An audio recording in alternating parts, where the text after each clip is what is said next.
Jadi kalau kita mengerti, ya, kita paham, kita tahu bahwa Tuhan kita itu betul-betul tidak berseberangan sama kita akan sanggup memberikan yang terbaik. Jadi gini, saya nggak bisa kasih uang kalau saya nggak punya uang. Saya nggak bisa kasih waktu kalau saya nggak punya waktu. Saya nggak bisa kasih yang terbaik kalau saya nggak pernah ngalamin yang terbaik dari Tuhan, gitu loh. Kalau saya nggak tahu isi hati Tuhan bahwa Dia sangat baik sama saya cuman klise aja tuh, cuman dengar aja setiap minggu dibilang Tuhan baik, kita amin, Tuhan baik, kita amin, kita nggak pernah ngalamin. Kita cuman amin-amin aja. Kita nggak paham isi hatinya Dia, karena kita nggak ngerti. Kita terjebak di dalam ranah-ranah ibadah, terus kita bingung gitu. Jadi gini ya, saya mau tutup sama ini. Kalau kita ngerti itu, kita akan ngerti kita bisa berikan yang terbaik kepada orang lain. Tak selalu Tuhan menjawab doa, namun Dia beri yang terbaik di waktu yang tepat. Bapak itu tema bulanan katanya ya. Oke. Kalau kita mengerti isi hati Bapak kita akan hidup pasti tidak stres. Masalahnya banyak orang Kristen yang tidak tahu isi hati Bapaknya, dan akhirnya bahkan bertanya-tanya dan bahkan mengira-ngira, dan akhirnya hidupnya karena tidak tahu isi hati Bapaknya, akhirnya walaupun disebut orang Kristen, walaupun dia menyebut dirinya orang Kristen, dia depresi akhirnya. Kita belajar ya, kita belajar pelan-pelan. Ya, coba lihat, kita buka sama-sama di Keluaran pasal yang ke-26, ayatnya yang ke-30. Di sini ada sebuah pengertian bahwa dulu itu manusia dengan Tuhan dipisahkan sama yang namanya tabir. Tabir itu kalau sekarang bahasa sekarangnya horden lah gitu ya. Ada horden gitu. Sebuah horden itu memisahkan manusia dengan Tuhan, dan itu diletakkan di dalam tabernakelnya Musa, kemah suci disebutnya. Kemudian ada bait Allah 1 dan 2, Salomo yang dirikan, yang kedua didirikan sama Zerubabel, kemudian direnovasi sama Herodes. Nah, ini peristiwa-peristiwa ini menunjukkan kepada kita bahwa ada sebuah pengertian bahwa Tuhan itu terpisah dari manusia. Seringkali tanpa kita sadar, pengajaran ini mungkin kita tahu, mungkin kita tidak tahu, seringkali diajarkan bertahun-tahun dalam hidup kita, khususnya di dalam ranahnya agama Kristen. Kita akhirnya tidak paham, tidak mengerti isi hati Bapa kita, karena kita terjebak di dalam ranah agama. Oke. Semua agama, ya, perhatikan ini baik-baik, semua agama diciptakan sama manusia untuk datang kepada Tuhan. Jadi di dalam semua agama itu pasti ada organisasinya, ada tata caranya, yang kita sebut ibadah. Untuk apa? Untuk datang kepada Tuhan dengan upaya-upaya kita. Itu sebabnya ketika kita terjebak di situ, kita akhirnya tertutup pikiran kita dan kita nggak pernah kenal hati Bapa. Dan percuma akhirnya dikasih tahu begini, ayo Bapak Ibu ya, Tuhan mengasihi kita cuma denger itu udah keseringan, kita udahlah, saya udah tahu lah. Tapi kita nggak ngalamin akhirnya, karena sekali lagi terjebak di dalam ranah agama. Termasuk agama Kristen itu juga begitu. Jadi saya selalu ingatkan jemaat begini, hormati agama Kristen, hormati sinode, denominasi, bahkan hormati tata ibadah, karena semua gereja punya tata ibadah masing-masing. Tapi jangan pernah dikultuskan. Jangan disembah-sembah yang itunya. Yang harus dikejar, yang harus dicari, yang harus dialami dan dinikmati, bahkan hidupnya harus punya pengalaman dengan pribadi itu adalah Yesus. Kalau kita terjebak di dalam upaya-upaya kita akhirnya tidak akan ngerti hati Bapa. Nah, kalau kita ngerti ini, kita tarik lebih dalam lagi, kita akan mulai mengerti bahwa dahulu di perjanjian lama semuanya serba fisik. Yang sakral itu bait Allah, yang sakral pengorbanan, yang sakral hari sabatnya, di mana ada tata-tata ibadah dan seterusnya. Ketika masuk ke dalam perjanjian baru, Yesus mengajarkan sesuatu yang sangat-sangat luar biasa berbeda. Tiba-tiba di Matius 12 dia bilang begini, sebentar lagi ada yang melebihi bait Allah. Mereka bingung. Melebihi bait Allah apa? Mereka lagi lihat bait Allah kedua yang segitu besarnya. Mereka berpikir begini, lebih besar dari ini gitu. Bukan itu maksudnya ternyata. Dipertajam sama Paulus. Tubuhmu adalah bait Roh Kudus. Yang tadinya dalam bentuk fisik, sekarang dimasukin ke sini sama Yesus. Jadi berarti apa? Gerejanya adalah kita. Ini apa? Gedung gerejanya. Kalau kita hidup di perjanjian lama, oh ini adalah tempat yang paling sakral. Sekarang udah berbeda. Sekarang Yesusnya hidup bukan di dalam gedungnya lagi, tetapi di dalam kita. Dulu di perjanjian lama dikatakan roh Tuhan berkuasa di atas dia, di atas orang itu. Hari ini roh Tuhan berkuasa di dalam kita. Bahkan Roma 8 mengatakan begini, roh yang membangkitkan Kristus dari kematian ada di dalam kita. Berarti kan dahsyat. Semua orang percaya. Nah ketika kita ngerti ini, kita akan makin paham lagi. Oh iya ya, berarti waktu tahun 2020, waktu orang-orang bilang gereja ditutup, ternyata bukan gerejanya ya, gedungnya yang ditutup. Gerejanya tetap buka kan, gerejanya kita. Kalau kita tarik lebih dalam lagi, kalau gerejanya saya, berarti nanti kalau ada doa berkat di tempat ini setelah disampaikan, saya nggak akan pernah lagi punya istilah begini, aku udah ibadah tadi. Karena ibadah tidak akan pernah berhenti dalam hidup saya. Cuman tempatnya aja beda-beda. Kan saya gerejanya. Jadi waktu doa berkat disampaikan di tempat ini, saya keluar dari tempat ini, ibadah jalan terus, kan gerejanya saya. Kan saya adalah bait Roh Kudus. Ketika saya menginjakan kaki nanti siang di tempat makan, misalnya saya pergi ke mall sama teman-teman saya habis ibadah, misalnya habis ibadah di sini ya, saya akan bilang apa? Oh, tempat ini berubah jadi tempat ibadah. Ketika saya masuk ke dalam mall, satpamnya bukain pintu, semua orang nggak ada yang pernah nyapa satpam. Saya akan nyapa, terima kasih ya mas. Itu ibadah. Saya keluar dari toilet, ada pembersih toilet, orang nggak ada yang pernah nyapa dia. Makasih ya mbak, makasih ya mas, toiletnya bersih deh gitu. Itu ibadah. Saya makan di restoran, saya kasih tip sama orangnya. Dia berbuat salah, saya tetap berbaik hati. Nggak apa-apa mbak, mungkin lagi bad day kali hari itu, nggak apa-apa, it's okay. Saya nggak akan marah-marah sama dia. Saya tegur dia dengan baik. Semuanya itu ibadah. Saya masuk ke dalam rumah saya berubah jadi tempat ibadah. Karena saya gerejanya. Saya mengasihi suami, istri, orang tua, anak, siapapun yang saya tinggal bersamanya. Itu sebabnya saya akan mengerti bahwa saya ini adalah garam dan terang. Kalau saya garam dan terang, berarti saya harus menjadi orang yang tepat bagi orang di sekeliling saya. Bukan menuntut mereka jadi orang yang tepat bagi saya. Oh, langsung berubah hidup kita. Saya bangun pagi, saya mau jadi kado bagi orang lain. Dan tiap hari begitu. Percuma ya, kita bilang kita orang Kristen, kita pulang ke rumah semua masuk kamar karena nggak mau ketemu sama kita.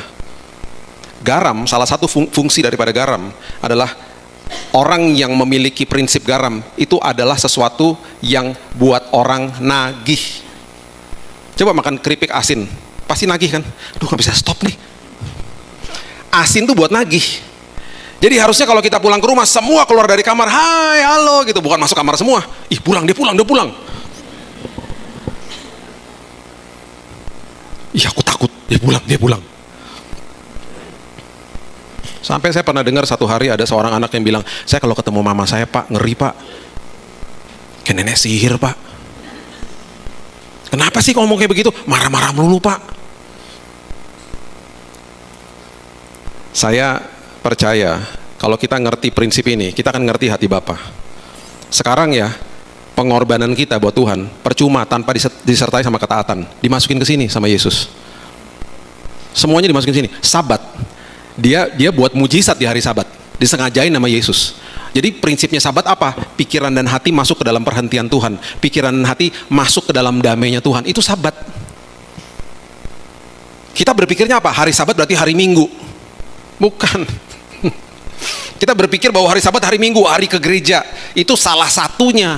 Tapi percuma datang ke dalam tempat ibadah kalau kita di dalam hati sini nggak mengalami yang namanya hati Bapa. Percuma kan akhirnya. Itu arti Sabat yang sebenarnya. Saya beberapa bulan tahun lalu saya di kota Nazaret, sedih saya.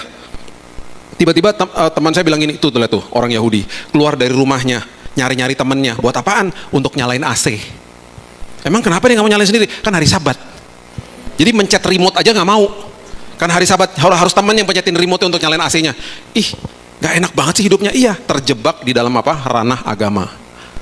Semua agama adalah upaya manusia datang kepada Tuhan. Satu-satunya Tuhan yang datang dari sorga menghampiri manusia hanya Yesus. Itu sebabnya kekristenan adalah sebuah hubungan, bukan agama. Makanya saya selalu katakan, hormati agama Kristen. Itu ciptaan manusia. Hormati tata ibadah, itu juga diatur sama manusia. Tata ibadah kan berbeda-beda setiap gereja. Jangan dicibir-cibir juga. Ih, gereja kamu nggak tepuk tangan ya? Ih, kering berarti dong. Gitu. Gereja yang nggak tepuk tangan mencibir kita. Tepuk tangan ya? Ih, nggak mau hormati hadirat Tuhan. Gereja rame banget. Gitu. Nggak ada habisnya akhirnya. Saya 25 tahun pelayanan mimbar. Saya udah ngelihat blunder terjadi di atas ini. Banyak. Karena apa? Dikaryakan sama manusia. Kadang-kadang pasti ada salahnya juga. Seorang hamba Tuhan, seorang gembala sidang, habis saya khotbah, dia bilang gini, dia berdoa, Tuhan terima kasih sudah kirim Pak Billy jauh-jauh ke sini. Tuhan berkati istri-istri dan anaknya Tuhan. Terus dia diem. Oh, maksud saya Tuhan istri dan anak-anaknya Tuhan. Salah ngucap. Untung ketemu saya orang suka bercanda. Emangnya gue Salomo istrinya banyak. Udah gitu ada lagi WL, kasihan banget. Tuhan, hari ini kami gak mau malu-malu datang ke hadirat Tuhan. Itu sebabnya Tuhan angkat kemaluan kami Tuhan. Aduh. Itu di awal ibadah loh. Terus kan jemaat pada begini kan, pada tutup mulut gak mau ketawa kan. Tiba-tiba ada yang berteriak di belakang, jangan Tuhan, aku belum nikah Tuhan. Wah, udah habis. Ketawa semuanya. Itu dari awal sampai akhir dia gak bisa pimpin dengan benar. Karena salah ngucap. Kasihan gak? Kasihan lah. Blunder lah terjadi di sini. Jangan dikultuskan, kejar Yesusnya. Itu sebabnya di Keluaran 26 ayat 30 dikatakan begini. Kemudian haruslah, nih ada kata harus loh. Haruslah kau dirikan kemah suci sesuai dengan rancangan yang telah ditunjukkan kepadamu di atas gunung. Kemah suci itu tempat hadiratnya Tuhan di situ, karena Tuhan belum ada di dalam sininya mereka. Jadi mereka harus, bahkan mereka harus punya mediator untuk datang kepada Tuhan. Keluaran 26 ayat 31. Haruslah kau buat apa? Tabir.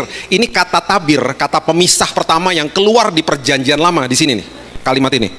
Kau buat tabir dari kain ungu tua, kain ungu muda, kirmisi, lenan halus yang dipintal benangnya haruslah dibuat dengan ada kerubnya buatan ahli tenun. Upaya manusia.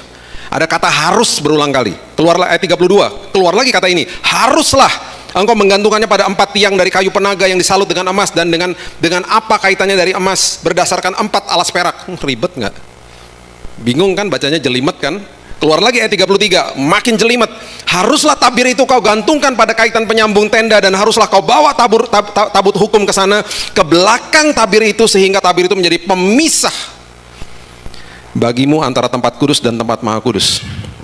Tuhan dipisahkan dari manusia dengan tabir. Kenapa?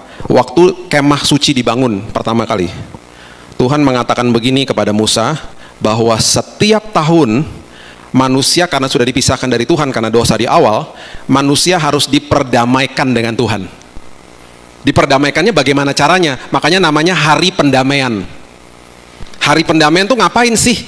Imam besar waktu saat itu namanya Harun, dia harus masuk dari ruang kudus ke ruang maha kudus. Nah, tabir ini ada antara ruang kudus dengan ruang maha kudus. Ruang maha kudus orang gak boleh masuk, jemaat gak boleh masuk. Yang hanya boleh masuk hanya mediator antara Tuhan dengan manusia, yaitu siapa? Imam besar. Bawa darah hewan. Di dalam ruang maha kudus ada tabut perjanjian. Saya nggak akan bahas itu, makin jelimet nanti. Terus kemudian setelah dia ambil darah hewan, dia masuk ke dalam, dia percikan tuh darah hewannya di atas tabut perjanjian. Terus hadirat Tuhan turun. Ketika hadirat Tuhan turun, Tuhan melihat manusia, melihat imam besar dari kacamata hukum Taurat. Kalau imam besarnya nggak kudus, mati dia. Jadi di hari pendamaian yang terjadi sekali setahun, itu pasti sehari sebelumnya, kalau saat itu udah ada tumpengan, mungkin si imam besar Harun di rumahnya udah ada tumpengan sama keluarga besarnya, sama teman-temannya. Kenapa? Ada kemungkinan besok dia mati. Dia pesta, dia bilang gini, tolong doain ya, gue deg-degan nih besok nih. Kenapa? Besok hari pendamaian. Oh gitu. Karena hari pendamaian dia harus masuk ke dalam ruang maha kudus. Dia memperdamaikan Tuhan dengan manusia. Ketika hadirat Tuhan turun, hari itu manusia diperdamaikan dengan Tuhan. Mediatornya imam besar ini. Tahun depan dilakukan lagi sekali lagi. Terus begitu, nggak ada habisnya. Kemudian Tuhan berkenan lagi sama manusia. Bisa bayangkan yang terjadi di perjanjian baru. Kata tabir pertama kali yang keluar itu ketika Yesus menyerahkan nyawanya di atas kayu salib. Yang terjadi adalah, coba lihat Matius pasal yang ke-27 ayat 50 dan 51. Matius 27 ayat 50. Yesus berseru pula dengan suara nyaring lalu menyerahkan nyawanya. Dan lihatlah tabir bait suci terbelah dua. Tabirnya yang tadinya pemisah antara manusia dengan Tuhan, yang terjadi ketika dia menyerahkan nyawanya, yang terjadi pertama kali adalah tabir bait suci terbelah dua. Dari atas sampai ke bawah terjadi gempa bumi dan bukit-bukit batu terbelah. Dengan kata lain, ketika dia selesaikan karya di kayu salib, manusia diperdamaikan dengan Tuhan, nggak dipisahkan lagi sama horden. Seringkali yang dilakukan sama manusia, tabirnya, hordennya dijahit lagi sama manusia. Kita masih berpikir Tuhan berseberangan sama saya. Itu sebabnya kita nggak ngerti hati Tuhan. Saya mau beritahu kepada Bapak Ibu semua di sini. Ya, ada bapak-bapak juga kan ya. Oke. Setelah dia katakan selesai di kayu salib, hari ini kita anak-anak Tuhan, kita sudah dilayakkan sama Tuhan. Jadi berarti saya hari ini hidup taat karena saya sudah dilayakkan, bukan untuk dilayakkan. Tuhan gak pernah berseberangan sama saya.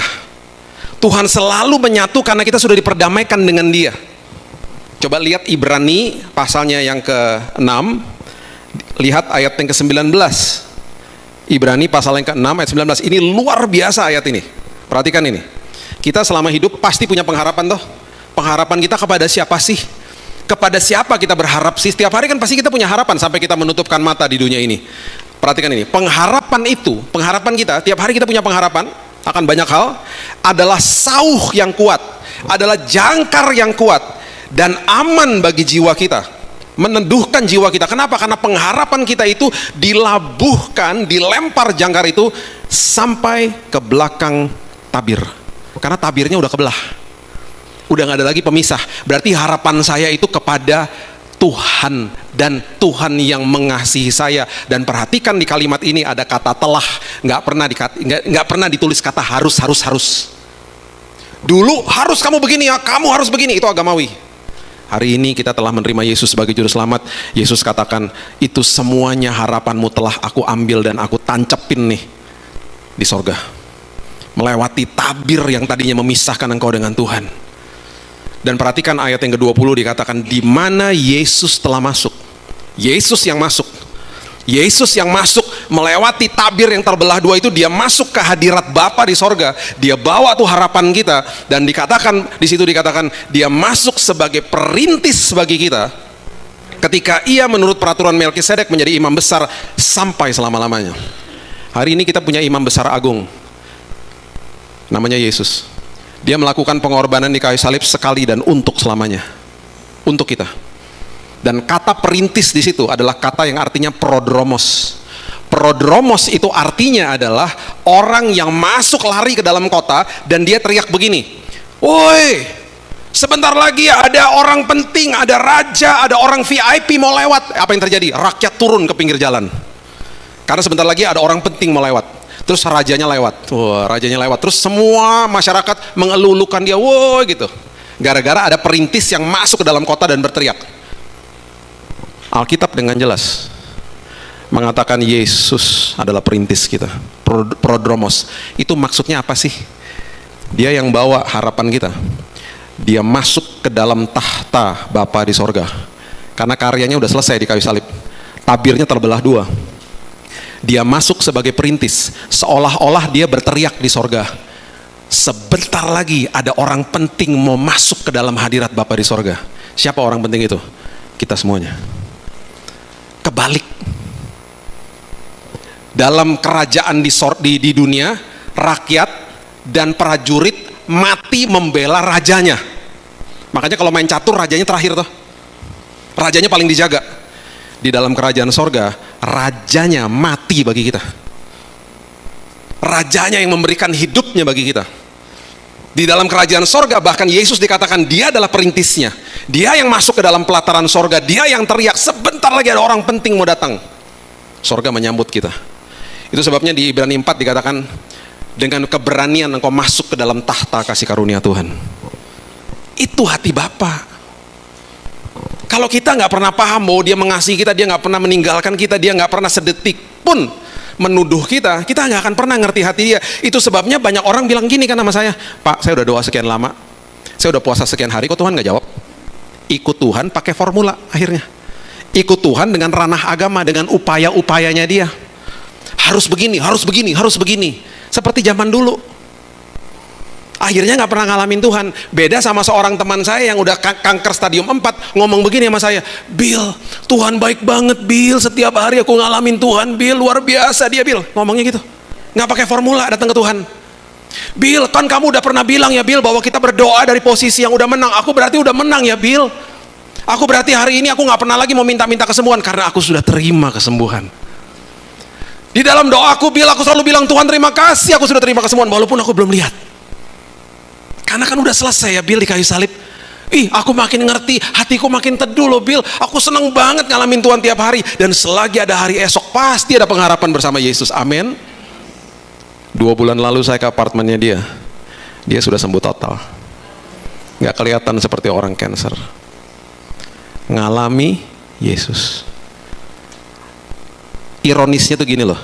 Orang Kristen, tapi hidupnya nggak ngalami Tuhan. Hidupnya stres. Makanya orang yang ngalami Yesus, yang ngerti hati Bapa, walaupun ada masalah, tersenyum dia. Tuhan baik Pak, Tuhan luar biasa Pak, nggak pakai formula, nggak pakai tata cara, harus gini, harus gini, harus gini, pusing sendiri akhirnya. Di perjanjian lama, waktu Musa mendekati semak belukar yang ada api, ya, saya nggak punya waktu untuk bahas detail itu sebenarnya. Tuhan bilang begini, Musa, jangan dekat. Kenapa? Karena ini tanah kudus. Manusia dipisahkan dari Tuhan. Hari ini Yesus katakan apa? Marta, kenapa engkau khawatir dengan banyak hal?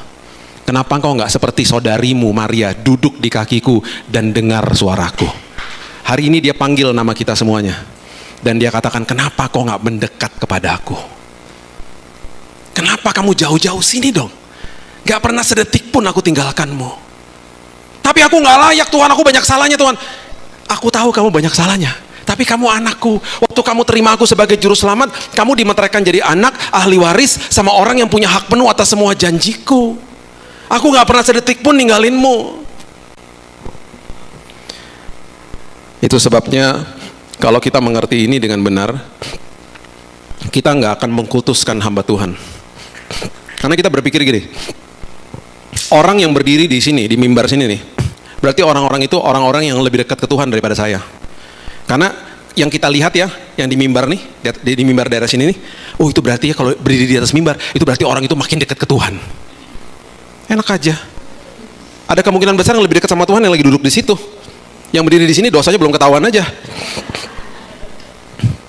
Nggak bisa, makanya jangan kultuskan hamba Tuhan, jangan dikit-dikit gini. Pak, doain Pak, doain apa? Anak saya mau kuliah Pak, tolong doain. Pak tolong doain Pak, kenapa anak saya pun udah dapat jodoh Pak, doain Pak. Berapa minggu lalu di mall, Pak tolong doain saya Pak, aduh saya udah cari Pak Bili, aduh puji Tuhan ketemu Pak, doain apa? Saya juga bingung Pak, terserah Bapak deh gitu. Lama-lama gue charge ya, udah kayak dukun tuh nggak rasanya, dikit-dikit doa. Saya nggak salahkan orang minta doa ya, orang tuh patut saling mendoakan, apalagi kalau kita lemah patut mendoakan. Cuman aktifkan imannya dong.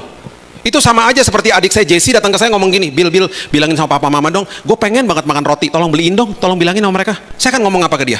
Lu ngomong kayak sendiri, lu kan anaknya. Enggak lu kan lebih deket, lu kan favoritnya dia misalnya. Nggak ada favorit-favoritan, nggak ada. Kita semuanya adalah kakak beradik di dalam keluarga besar Allah. Jadi ayo dong aktifkan imannya. Semua daripada kita sudah diberikan roh Tuhan yang membangkitkan Kristus ada di dalam kita. Kan dahsyat. Dikit-dikit doain dong Pak, supaya dagangan laku Pak, doain.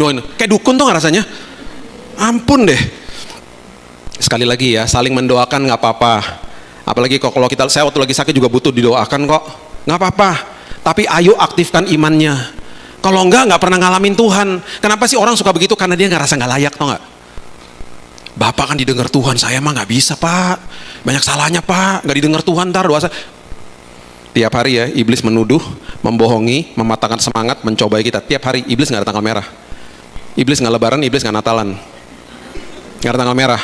Tiap hari itu dilakukan itu, rugi makanya.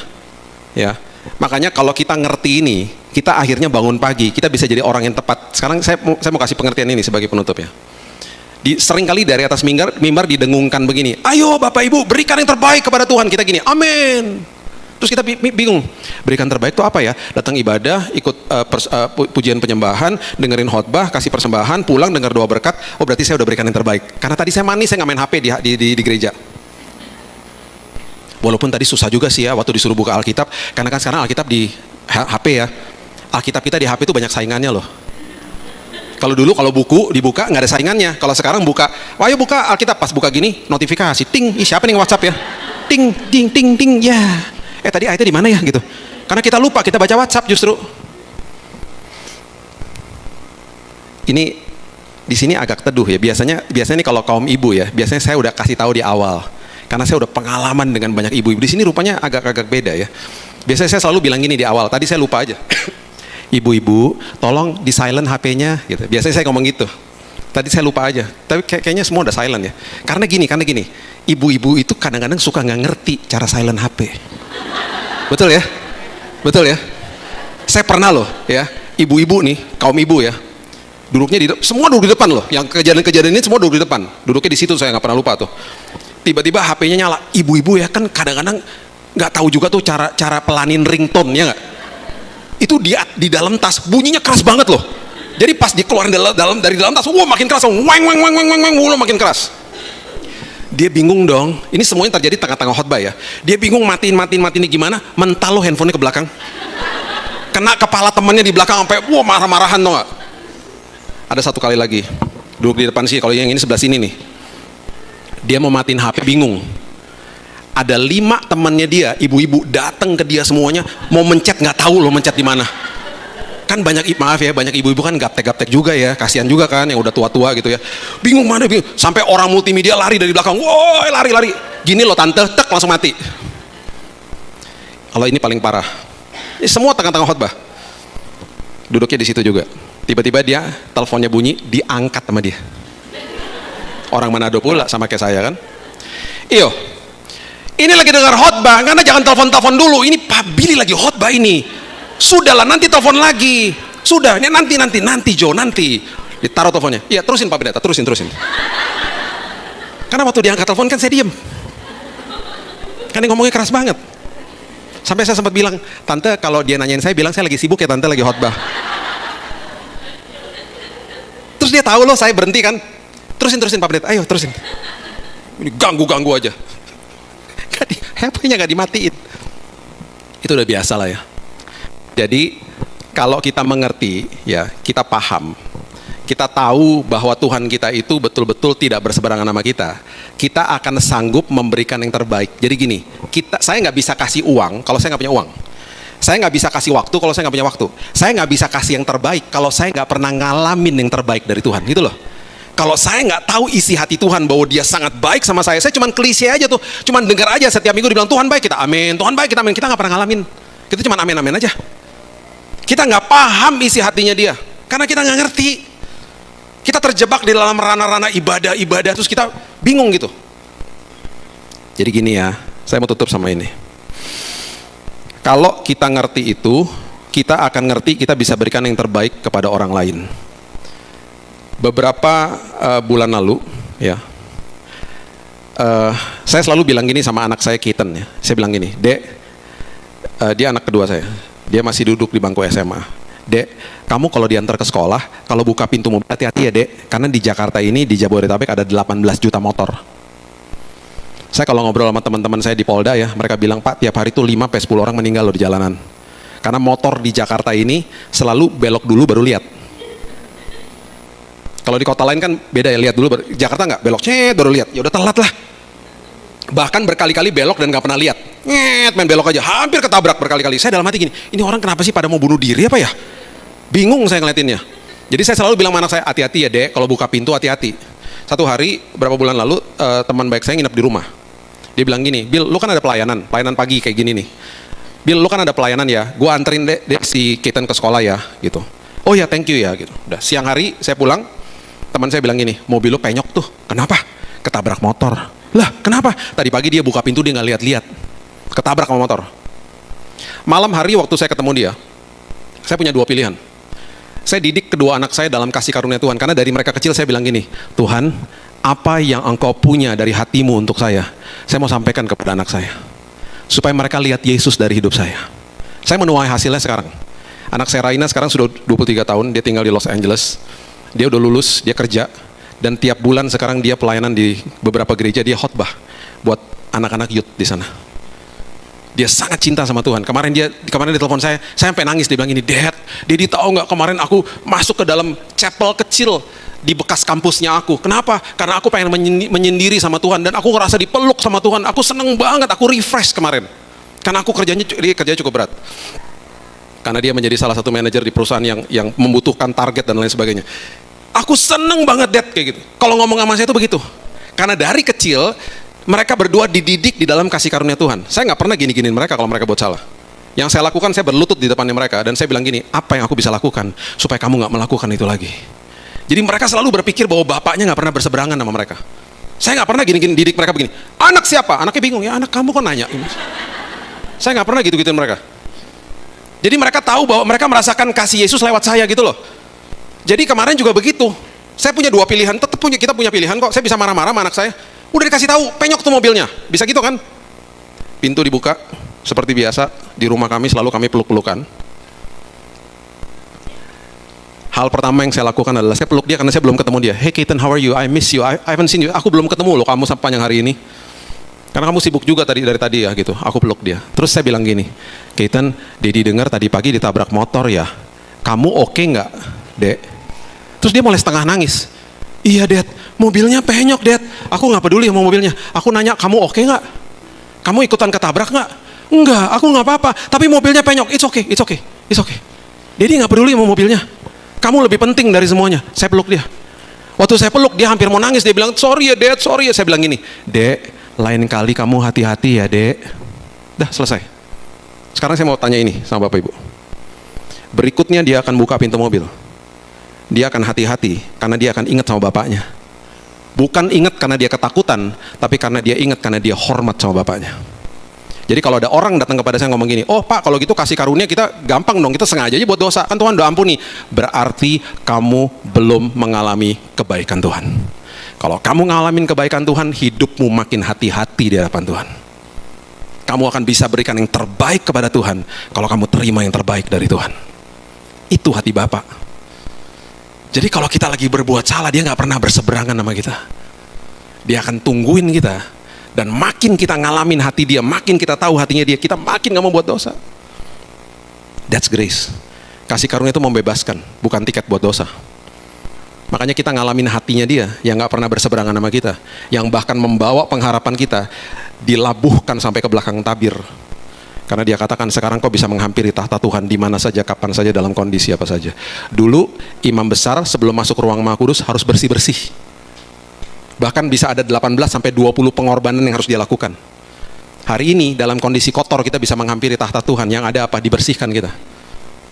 Orang kalau mau mandi nggak perlu bersih-bersih. Kamu ngapain seka-seka? Mau mandi? Ya elah, aneh banget ya, mandi aja. Kita datang kepada Tuhan tuh kita dimandikan sama dia. Itu dahsyatnya Yesus, tau nggak? Jadi saya mau ajak kita untuk mengerti isi hati Bapa kita yang sangat mengasihi kita. Dan saya berharap kita semuanya mengerti mulai dari hari ini, datang kepada Tuhan karena dia mau punya hubungan sama kita setiap hari. Dan ingat setiap hari, bayangkan bahwa dia sedang memanggil nama kita berkali-kali. Seperti dia panggil Marta, Marta, kenapa kau khawatir dengan banyak perkara? Dengan kata lain, Marta, Marta, dekatlah kepadaku. Duduk di kakiku, dengar instruksi, dengar firmanku. Karena aku sangat sayang kepadamu. So that's the Father's heart. Itulah hati Bapa. Dan saya percaya ketika kita menerima hati Bapa, kita akan bisa memberikan hati Bapa kepada orang lain. Berikan tepuk tangan kita untuk Tuhan kita. Tak selalu Tuhan menjawab doa, namun Dia beri yang terbaik di waktu yang tepat.